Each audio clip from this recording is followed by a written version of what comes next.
Life often seems like a journey through uncharted terrain, where the winds of fate blow harshly, and the storms of sorrow leave us soaked and trembling. We find ourselves entangled in struggles that seem endless, burdens too heavy to bear. At times, it feels as if we are walking through a dense fog, unable to see even the next step in front of us. But it is in those moments, when our hearts feel torn and our spirits falter, that we may begin to realize that what we perceive as obstacles are, in fact, invitations to deeper growth and transformation. We live in a world that often emphasizes success, comfort, and security.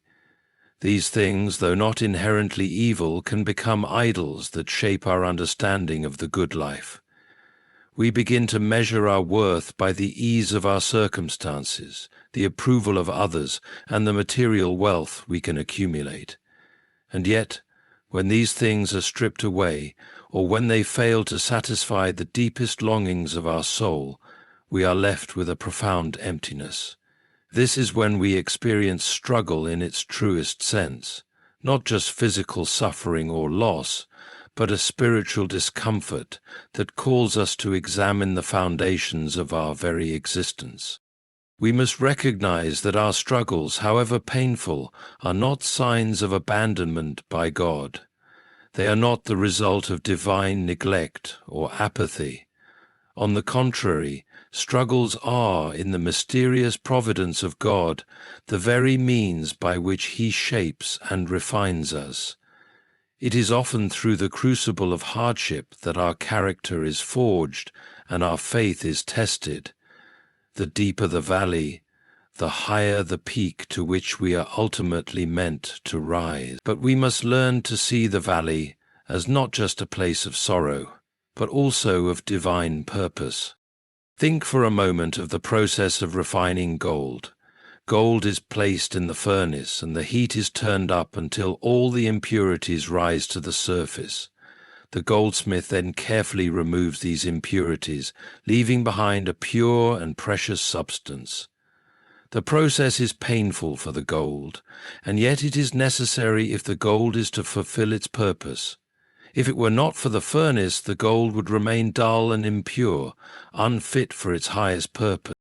In the same way, our struggles have a refining quality. They do not exist as arbitrary hardships, nor are they meaningless.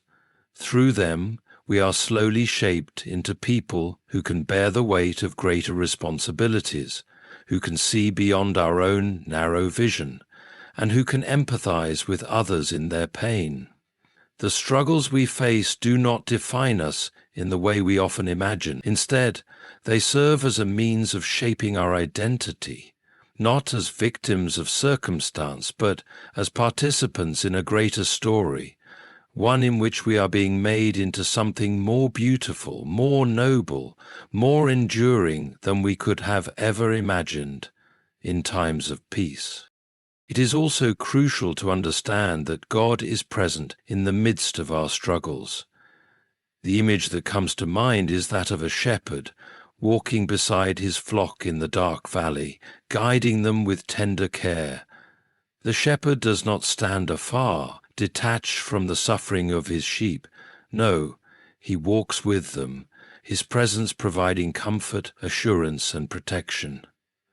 Likewise, in the darkness of our own trials, God is not distant. His presence is felt most acutely when we are weak, when we are most vulnerable. In the midst of our pain, He is closer than we realize, offering His strength when ours has run out, offering His peace when our hearts are in turmoil.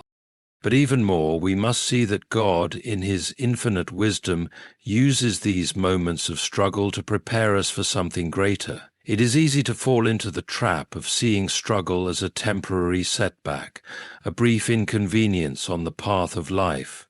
But what if the struggle is not the detour, but the road itself? What if this journey, with all its winding paths, dark tunnels, and uphill climbs, is the very thing that prepares us to receive blessings we could never have imagined? Consider the farmer whose fields lie barren in the winter. He sees nothing but frozen soil, but he knows that beneath the surface the seeds are germinating, preparing to burst forth with new life when the time is right. The winter is not a time of death, it is a time of preparation.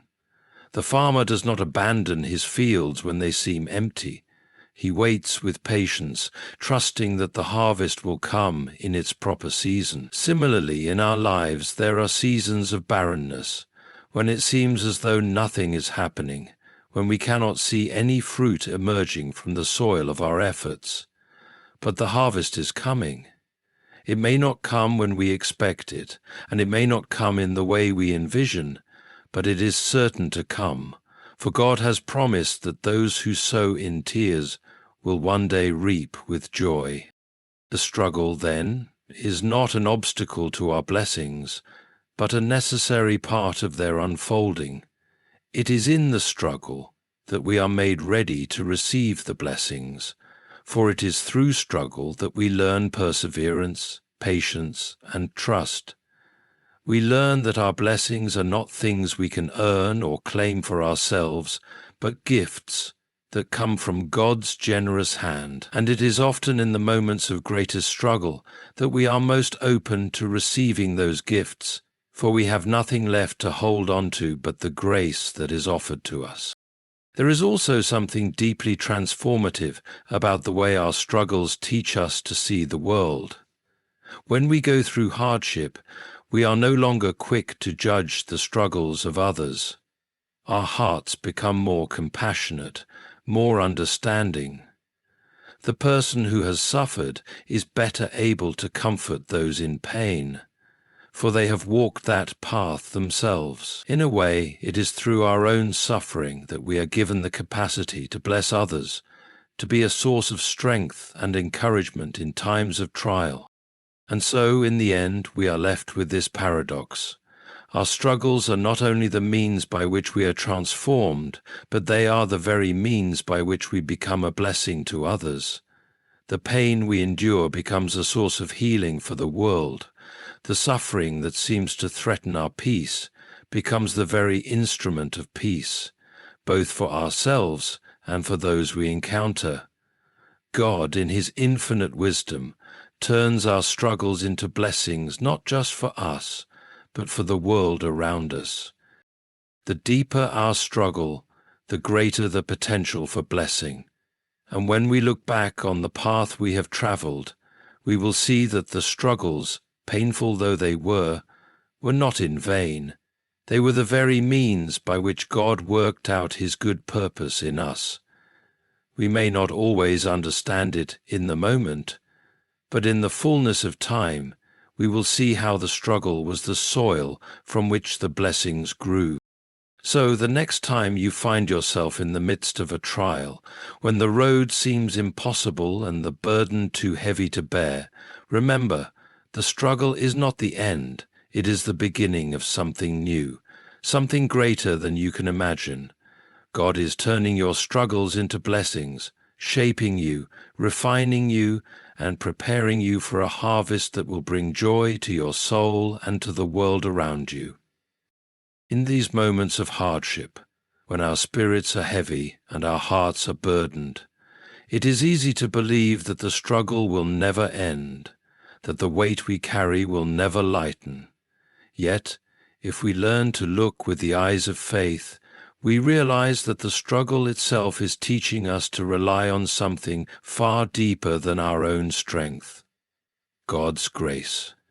And it is in this reliance that we begin to understand the true nature of the blessings that are being formed in us. Consider a tree that stands tall after having endured countless seasons of wind, rain, and cold.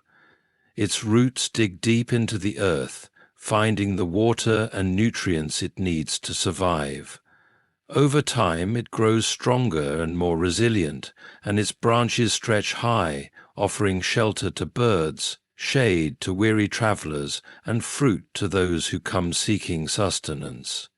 But we must not forget that this tree did not become strong by avoiding the storms. It became strong because it weathered them. Its growth came not despite the struggle, but because of it. So too, we must understand that our growth, our transformation, and our eventual blessing come through the very struggles that we so often wish to avoid. There is an inner strength that is cultivated in the depths of our hardships. It is a strength that cannot be gained from external comforts, from wealth, or from ease. It is a strength that is formed in the crucible of adversity, as we lean not on our own understanding, but trust in God's greater plan. And this is where the blessing often lies hidden, beneath the surface of our immediate pain and disappointment.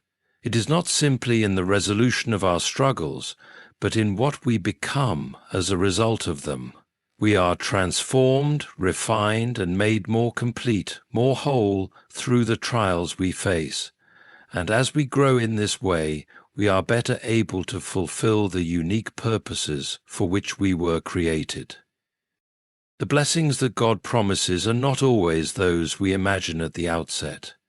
We tend to focus on external circumstances, the desires of our heart, the things we believe will bring us happiness and fulfillment. But often, the blessings that come from God are deeper, more profound, and more lasting. They are blessings of character, blessings of faith, and blessings of wisdom. These are not things that can be bought, earned, or achieved through our own efforts. They come from God alone, and they often emerge in the most unexpected of ways. There is a profound beauty in the realization that God's work in our lives is not just for our own benefit, but for the benefit of others as well. It is easy to fall into the trap of thinking that our struggles exist solely for our own growth, that we alone are being shaped and refined through the challenges we face. But we must remember that the blessings that come from our struggles are never meant to stop with us. They are meant to flow out into the world around us, touching the lives of others who are also walking their own difficult paths. When we endure hardship and come through it with grace, patience, and compassion, we become a living testimony to the power of God's transforming work. Our lives become a reflection of the hope that exists even in the darkest of times. And in this way, our struggles become not just personal growth experiences, but instruments through which God can reach others, offering them the same hope and comfort that we have received. In our deepest struggles, we may often wonder if God truly understands our pain, if He sees the weight we carry. But we must remember that God, in His love for us, did not remain distant or indifferent to our suffering. He entered into our world, took on our pain, and bore the weight of all our burdens in the most profound way imaginable. In Christ, God understands our struggles in a way that no human could. He is the man of sorrows, acquainted with grief, who bore the weight of the world's sin and suffering upon His shoulders. And because He has walked this path before us, we can trust that He is with us in our own struggles, guiding us, comforting us, and ultimately turning our sorrow into joy. We must also remember that the greatest blessings often come at a cost. Jesus' life was marked by suffering, and yet it was through His suffering that the greatest blessing, our redemption, was achieved. In the same way, our own struggles may feel heavy and unendurable, but they are part of the process that shapes us into vessels capable of receiving and carrying the greatest blessings. The blessing may not always look like what we expect. It may not come in the form of outward success or visible triumph, but in the quiet transformation of our hearts. And it is through this transformation that God prepares us to experience and give blessings to others. What we endure now, what we learn in our moments of weakness and pain, will one day serve as the foundation for greater things, things that transcend the boundaries of our own lives. As we continue on this journey, let us not despair when faced with trials, Let us not be discouraged when the way is difficult and the path is unclear, for God in his boundless mercy is turning our struggles into blessings not just for us, but for the world. Our pain is not wasted, for in the hands of a loving God it becomes the very instrument of our deepest transformation, and ultimately the source of blessings we could never have imagined. So let us walk forward with courage and trust, knowing that the struggles we face today are but the means by which God will prepare us to receive the blessings of tomorrow. And in those moments, when the way seems dark and the road seems endless, let us remember that we do not walk alone. God walks with us, guiding us, shaping us, and turning our suffering into a source of strength, beauty, and blessing for ourselves and for others. And in the fullness of time, when we look back on the road we have traveled, we will see that the struggles, though they were great, have been transformed into the very blessings we had longed for all along. As we come to the end of this journey of reflection, let us carry with us this one truth: our struggles are never in vain. They are the very means by which God shapes us, refines us, and prepares us for the blessings that lie ahead. The pain we endure today is the soil from which greater strength, deeper faith, and more profound wisdom will grow. And though the road may be difficult and the burdens heavy, we are never alone. God walks with us, transforming our weaknesses into a testimony of his grace and turning our sorrow into joy. In the end, it is not the absence of struggle that marks a blessed life, but the presence of God in the midst of it. We may not always understand the purpose behind every hardship, but we can trust that every trial is an opportunity for God to draw us closer, refine us further, and use us to bless others. So, when you face the storms of life, remember that God is with you, turning your struggles into blessings that will shape not just your life, but the lives of those around you. Let us walk forward with courage and unwavering trust, knowing that what we endure today is preparing us for the blessings of tomorrow. Keep your eyes on the hope that lies beyond the pain, for in the fullness of time, God will bring beauty from ashes, joy from mourning, and blessings from every struggle.